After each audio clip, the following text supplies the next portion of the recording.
I threw out the question on social media today, spring versus winter. Who do you want to win? And you'd be surprised at some of the answers.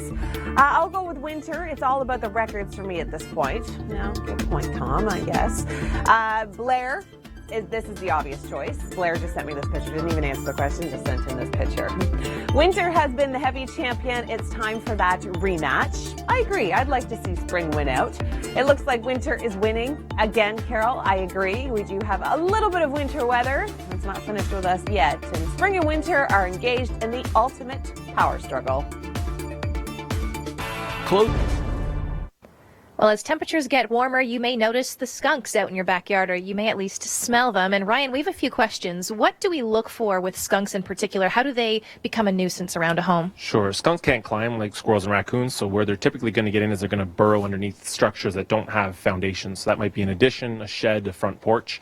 If you see dirt pulled away from the edge of your deck or your front porch, that might be a good indication that something's living underneath. And obviously, if you've got a bad odor problem that smells like skunk, which is pretty easy to find, then that's a good sign as well. And why do they come out at this time of year? Are they looking for food?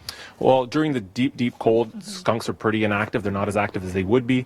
They've got big, fat reserves that allow them to live in sort of a semi-hibernation. But once, the temperatures warm up, they're going to be looking for more food, and then obviously looking to find a mate during spring to continue breeding. Okay, for more details on your spring forecast, back to the studio. The spring forecast, Natalie, that sounds good, doesn't it? And we're less than 48 hours away.